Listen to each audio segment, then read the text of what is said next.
মুখ্যমন্ত্ৰী হিমন্ত বিশ্ব শৰ্মা ডাঙৰীয়াই কৈছে যে জুবিন গাৰ্গ ডাঙৰীয়াক ন্যায় আমি দিছো ধন্যবাদ আমাক দিব লাগে।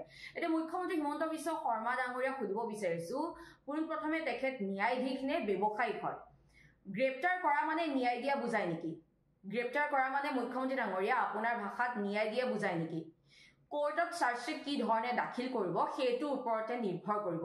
সমান্তৰালকৈ অপৰাধীৰ প্ৰমাণ দিব পাৰিব লাগিব। যদি অপৰাধীৰ প্ৰমাণ দিবই নোৱাৰে তেনেহলে আমি ভাবিব লাগিব যে ন্যায় প্ৰক্ৰিয়া এতিয়াও বহু দূৰ বাকী আছে।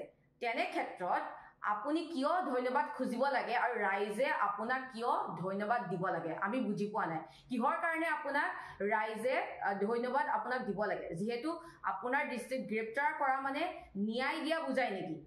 সৰকাৰ যিয়ে নহওক কিয়, মুখ্যমন্ত্ৰী যিজনে নহওক কিয় ন্যায় দিবই লাগিব। জুবিন গাৰ্গ দেৱক ন্যায় দিবই লাগিব আৰু ন্যায় দিয়াটো আপোনালোকৰ দায়িত্ব হয়।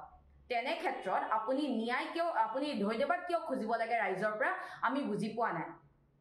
আজি যদি চাবলৈ যায় জুবিন গাৰ্গ দেৱৰ হত্যাকাৰী এতিয়াও ৰাজ আতিথ্য পাই আছে। সমান্তৰালকৈ অপৰাধীয়ে শাস্তি নোপোৱা পৰ্যন্ত আপুনি কিয় আৰু কেনেকৈ ধন্যবাদৰ পাত্ৰ হয় আমি বুজি পোৱা নাই। এতিয়ালৈকেতো অপৰাধী শাস্তি পোৱাই নাই। তেনে ক্ষেত্ৰত আপুনি কিয় আৰু কেনেকৈ ধন্যবাদৰ পাত্ৰ হৈছে? এতিয়া যদি আমি চাবলৈ যাওঁ এতিয়াও কিন্তু এই প্ৰক্ৰিয়াটো সম্পূৰ্ণ হৈ উঠা নাই, এতিয়াও বাকী আছে। যিমানে বিচাৰধাৰা প্ৰক্ৰিয়াটো লেহেমীয়া হ'ব সিমানেই দোষী সাৰি যোৱাৰ বাট মুকলি হয়। আজি যদি চাবলৈ যায় ন্যায় দিয়া, আপুনিয়ে যিহেতু ন্যায় দিয়াৰ কথা কৈছে, ন্যায় দিয়া আজি লোকসকল কিহত ব্যস্ত? কোন কাৰ গাৰ্লফ্ৰেণ্ড হয়, কোন কাৰ অনুৰাগী হয় নহয়, কোন কাৰ বন্ধু, আজি সেইবিলাকত ন্যায় দৌৰি আছে। তাৰ পিছত আপোনাক মানে ক্ৰেডিট লাগে। আৰু ক্ৰেডিট লাগেও লাগে কিহৰ কাৰণে? গ্ৰেপ্তাৰ কৰা মানে ন্যায় দিয়াৰ কাৰণে আপোনাক ক্ৰেডিট লাগে। ঠিক আছে, জুবিন গাৰ্গ দেৱক যদি আপোনালোকে ন্যায় দিয়াৰ কাৰণে আপোনাক ক্ৰেডিট লাগে তেনেহলে জুবিন গাৰ্গ দেৱ যে আজি আমাৰ মাজত নাই আপুনিতো গমেই পাইছিলে যে 6 বছৰ আগতে আপুনি গম পাইছিলে তেখেতৰ শুৱে বাৱে থকা লোকসকলে তেখেতক সাপ হৈ খুটে বেজ হৈ যায় বুলি আপুনি গম পাইছিলে। তেনে ক্ষেত্ৰত আপুনি কিয় সষ্টম নহলে? জুবিন গাৰ্গ দেৱৰ ক্ষেত্ৰত কিয় আপুনি কোন ধৰণৰ কোনো ব্যৱস্থা কিয় নললে? আজি জুবিন গাৰ্গ দেৱ যে আমাৰ মাজত নাই তাৰ ডিছক্ৰেডিটটো আপুনিয়ে লওক।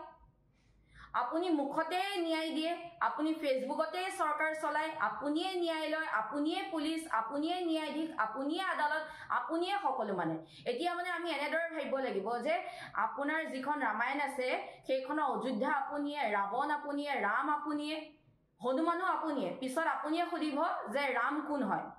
আজি এটা বাতৰি দেখা পালো প্ৰাক্তন মুখ্যমন্ত্ৰী সৰ্বানন্দ সোণোৱাল ডাঙৰীয়াৰ আইনী উপদেষ্টা তথা বিজেপিৰ জ্যেষ্ঠ নেতা শান্তনু ভৰালী ডাঙৰীয়াই খুব গুৰুত্বপূৰ্ণ এটা মন্তব্য কৰিছে যে কল্পনা ভিত্তিত তদন্ত কৰাতকৈ বাস্তৱ ক্ষেত্ৰত ছিংগাপুৰত গৈ SITয়ে তদন্ত কৰিব লাগে আৰু তথ্য প্ৰমাণ যুগুত কৰি দোষীক কঠোৰতকৈ কঠোৰ শাস্তি দিব লাগে। এই ক্ষেত্ৰতে আগবাঢ়িব লাগে মুখ্যমন্ত্ৰী ডাঙৰীয়া। আৰু আপুনি কি কৈ আছে? আপোনাক ক্ৰেডিট দিব লাগে। এতিয়ালৈকে দোষীয়ে শাস্তিয়ে পোৱা নাই।